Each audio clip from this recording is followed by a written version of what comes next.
नमस्कार, स्वागत है आपका प्राइम टाइम बुलेटिन में। आइए डालते हैं सभी प्रमुख खबरों पर एक नजर।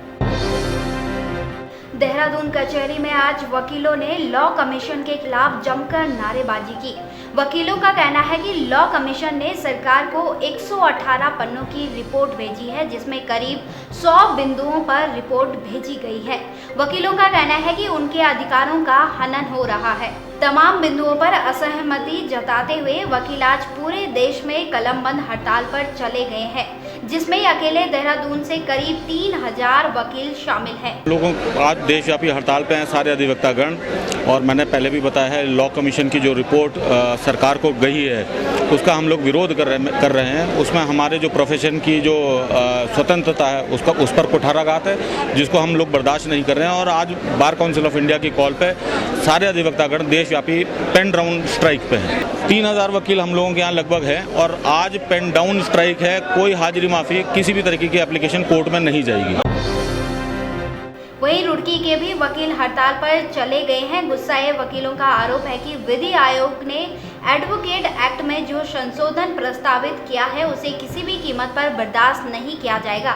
इसके लिए चाहे वकीलों को अनिश्चितकालीन हड़ताल पर क्यों न जाना पड़े। वकील विधि आयोग के खिलाफ आर पार की लड़ाई के मूड में उतर आए हैं। उन्होंने चेतावनी दी है कि इस प्रस्ताव के खिलाफ उनकी लड़ाई आगे भी जारी रहेगी।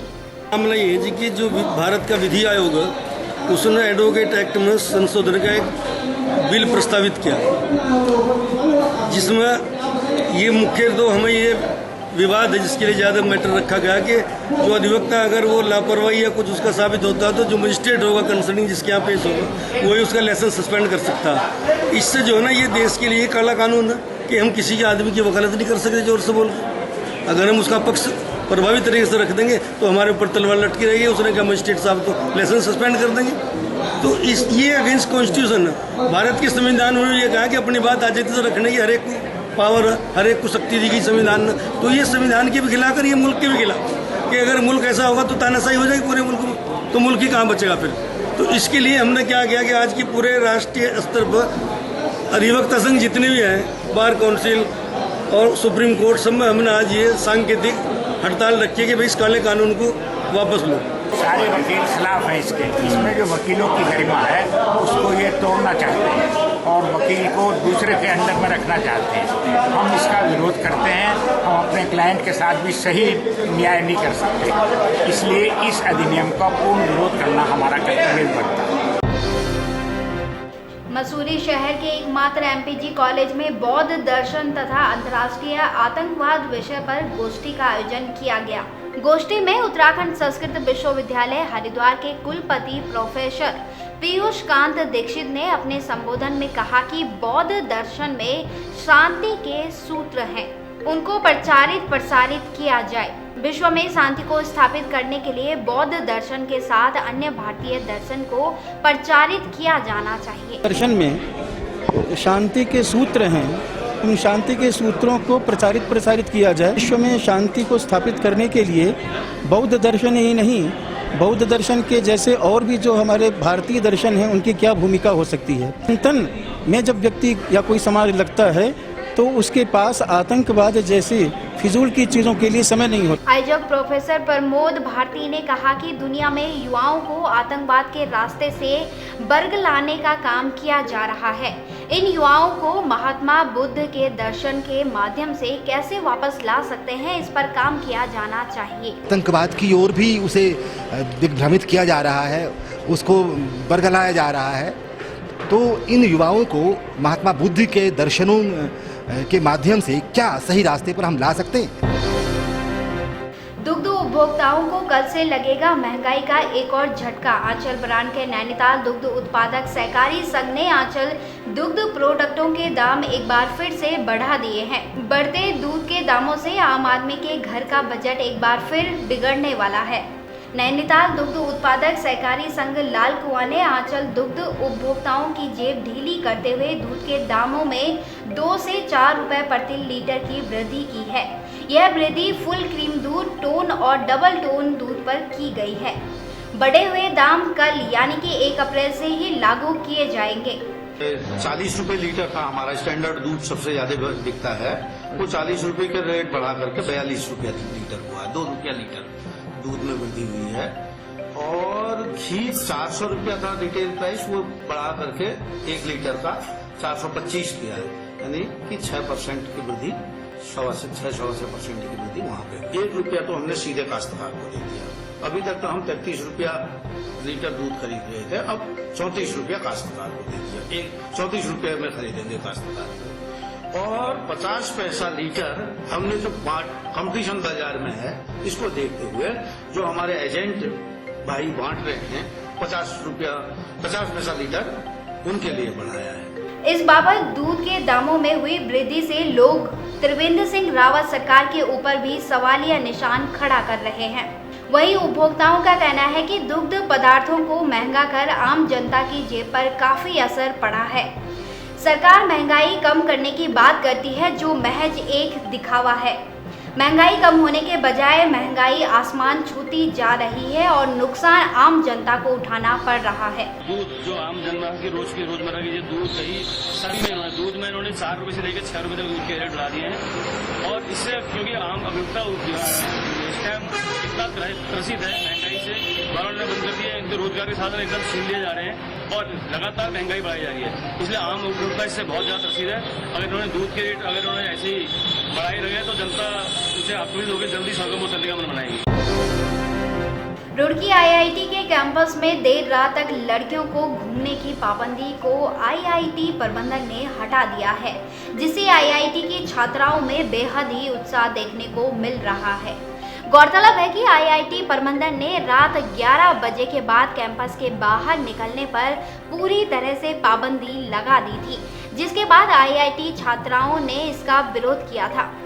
लेकिन अब आईआईटी प्रबंधन ने इस पाबंदी को पूरी तरह से हटाते हुए आईआईटी सुरक्षा में इजाफा कर दिया है और अब आईआईटी के छात्र छात्राएं आईआईटी कैंपस में किसी भी समय घूम सकते हैं। बहुत सारा फ्रीडम मिल गया है। एज हम लोग पहले we used to sit in our rooms and study, पर कभी कभी ऐसा होता है कि we couldn't study in our room, तो अभी हम लोग we have more freedom to study, come to the library. And बहुत सारी लड़कियां टेक्निकल फेस्ट में होती है, स्पोर्ट्स फेस्ट में होती है, तो उनको फ्रीडम मिल गया है कि वो काम कर सकती है अभी।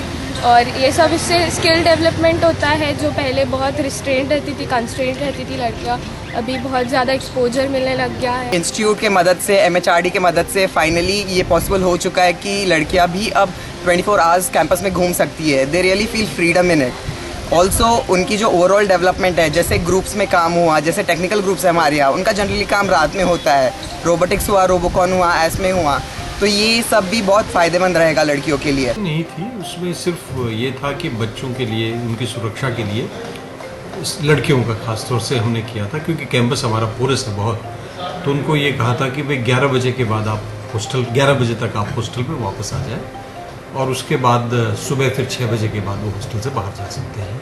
और 11 बजे हमारी अटेंडेंस होती थी। पर अब वो जब चेंज सर्कमस्टेंसेस में सिक्योरिटी से जो हमें एश्योरेंस मिला है कि बच्चियों की सिक्योरिटी के साथ कोई कंप्रोमाइज़ नहीं होगा, और पूरी तरह उन्होंने बताया कि वो तैयार हैं इसके लिए कि बच्चियों को कोई परेशानी ना हो, तो हमने इसको 24/7 कर दिया। मतलब बच्चियाँ अब और बच्चे लड़के दोनों कभी भी 24 hours within the campus कहीं भी इधर उधर आ जा सकते।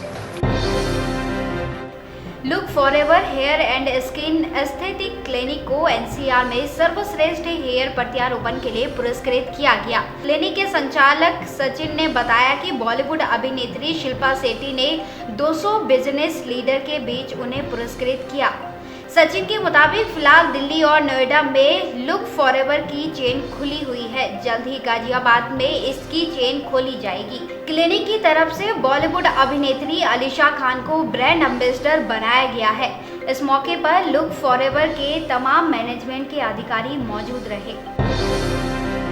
1 अप्रैल से पहले अप्रैल फूल बन रहे हैं लोग। जी हां, एक तरफ तो BS3 गाड़ियों के लिए ऑफर निकाले जा रहे हैं। वहीं दिल्ली वाले अब इस ऑफर का फायदा उठाने साउथ दिल्ली के हीरो, होंडा और ज्यादातर बाइक शोरूम में पहुंचे तो उन्हें खाली हाथ वहां से लौटना पड़ा। सुप्रीम कोर्ट के आदेश के बाद 1 अप्रैल से BS3 मॉडल की गाड़ियों पर पूरी तरह बैन लग जाएगा। इसके बाद देश की कई कंपनियां स्टॉक को निकालने के लिए बम्पर ऑफर लेकर आई। अखबारों में हजारों रुपए की छूट के इश्तेहार दिए गए, लेकिन लोग जब इस ऑफर का फायदा उठाने शोरूम गए तो उन्हें वहां से खाली हाथ वापस लौटना पड़ा। बम्पर छूट की चाहत में पहुंचे लोगों ने जब पूछताछ की तो पता चला कि BS3 गाड़ियों का स्टॉक ही खत्म हो चुका था। आदिचीनी इलाके के शोरूम में 31 मार्च को एक भी गाड़ी BS3 मॉडल की नहीं थी। पास जो स्टॉक था डिस्काउंट वाला, जो ये स्कीम बताई है 31 जनवरी के या 31 मार्च की, तो वो स्टॉक खत्म हो गया। हमारे पास न्यू स्टॉक है BS4 को जो करती है, BS3 का कुछ भी नहीं है और वो बिक गई है इनके अकॉर्डिंग। तो अभी ये कहाँ चलेगी इतनी सारी गाड़ियाँ? सारे लोग जो है आप मायूस होकर लौट रहे हैं। जी बिल्कुल बहुत मायूस हूँ। ले देकर रुपये लाए कैसे कहीं थे, अरब माल नहीं मिल रहा, माल नहीं मिल पा रहा। हाँ अर्नु कह रहे थे हम दे देंगे, अब इनके पास स्टॉक छुपा के रख रखा है इन्होंने। नहीं मिल पाई।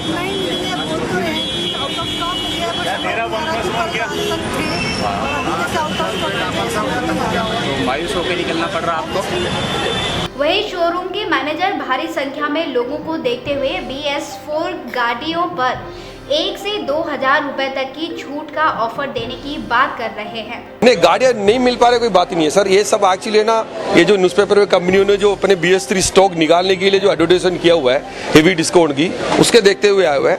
हमारे पास जैसे हीरो में दिल्ली में मेरे को बहुत कम स्टॉक होंगे लोगों के पास BS3 की। कंपनी ने इनिशिएटिव पहले ही लिया था, इस वजह से डीलरों ने अपनी स्टॉक सब डाइल्यूट किया था। जैसे मेरे पास BS3 की कोई स्टॉक नहीं है, लेकिन एक कस्टमरों को इतने उत्साह देखते हुए मैं आज बता रहा हूँ, अगर BS4 गाड़ी कोई आज दे रहे तो कुछ गाड़ियों में हम आज डिस्काउंट ऑफर कर रहे हैं, सिर्फ इनको उत्साह को निराश न करने के लिए। इस बुलेटिन में फिलहाल इतना ही। तब तक देखते रहिए देवभूमि न्यूज।